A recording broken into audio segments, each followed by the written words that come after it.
This is Muuguzi, and we're just diving into our fourth episode of Muuguzi podcast. Today, we're going to talk of interpersonal skills. Have you felt like, why does this person feel like I'm weird at this particular point?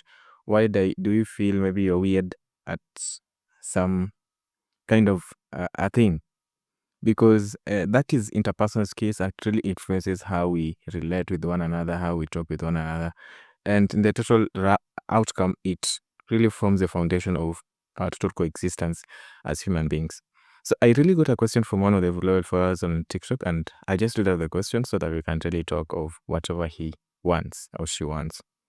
Muguzi, I've been noticing something lately. There's so many everyday habits people have that quietly ruin how we relate to one another. And most people don't even realize it. What are some of these habits that we need to stop, and why do they really matter in real life? Such an intriguing question. So for me, I'm not trying to talk on an expert level, but I just talk whatever is going on basically in life. If you really don't know how to relate with your partner, any other person in your circle, it really influences the total outcome of your coexistence together. Number one habit is phone etiquette. We live in a digital age, and I really can't teach you how to use your phone. Everyone has a phone. Everyone knows notifications are coming in. So we are having this date together. You're having this conversation maybe on a private place. Your phone should be on silent because no one wants to listen to your hangla. No one wants to listen to your mukangla or whatever song you try genre of music you always listen to. So at some very point you feel like sasa mbona mtu anataka, you feel like the music is causing a lot of disruption in my personal space. Then also have you ever been in a hotel and at the far right corner you're seeing someone shouting, "Hello, I've been thinking about this for the longest time. Did you see how yesterday was? I made you shake. I made you do whatever." You see? Nobody wants to know whatever you did the previous night. Nobody wants to know what you're going through in life. So it's better if you just keep your voice low, talk in a normal way.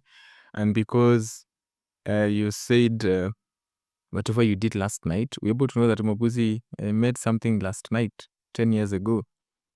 And it really impacts how people are going to see you, and it just causes a lot of personal space disturbance. Jubona, so why shout on your phone? It's your phone. Speak it, or maybe if you cannot speak at that particular point, get out. And it really comes to another point of this coffee. Andrew just asked Irene out. Irene is coming to think that this is a takeaway debt I'm going to pay.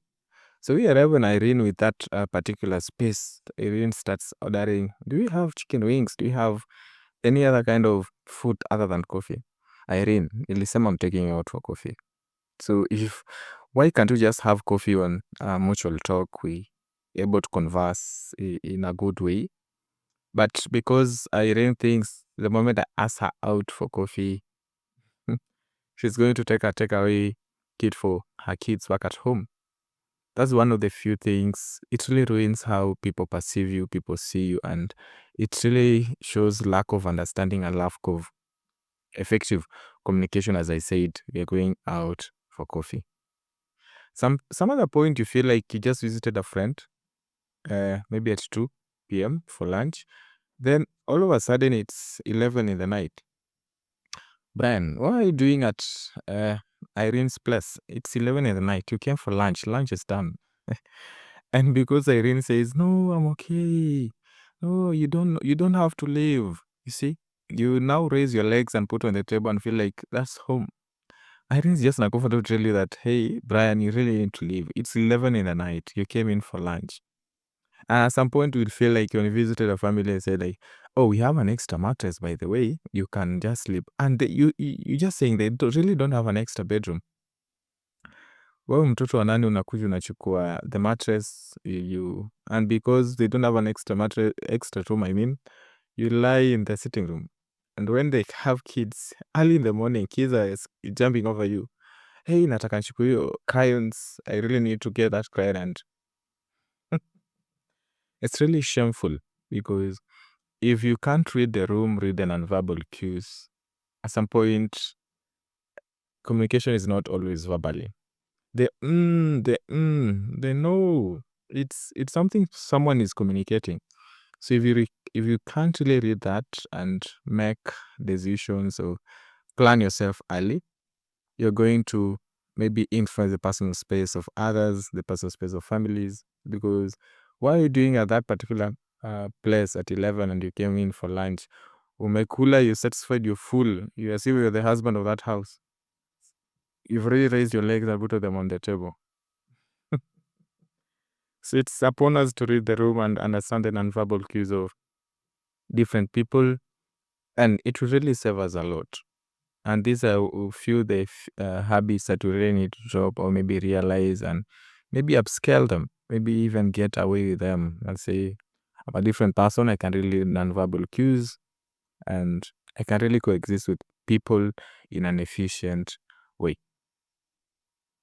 This brings us also to the common courtesy. You just bummed at my door. I'm alone in the house. I'm doing my own shit. Then all of a sudden, I'm hearing a knock on my door. Was I expecting someone? Or maybe God has sent a Gabel to me. So, Brian, you're the Gabel. You're knocking at my door without even notice that.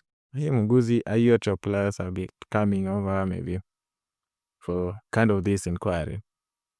It is better if we better announce that we are coming, and it really saves us. Because me today, maybe I really said I'm not going to host someone today.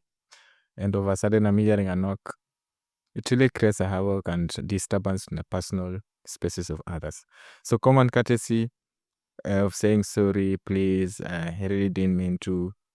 It really serves on how we do on our interpersonal skills, how we relate with people, and also with our partners.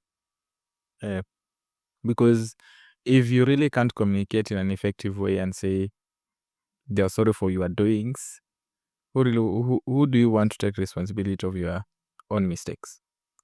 Yeah, so those are few the habits that I muuguzi thought of. They're so key, and I've really experienced them, and I think we should get over them and maybe drop them. One being the reading the room, why you should be at key reading the nonverbal cues. Not every day I'll tell you talker. The even the tone I'm using to talk. It's one of the nonverbal cues that we really need to check out.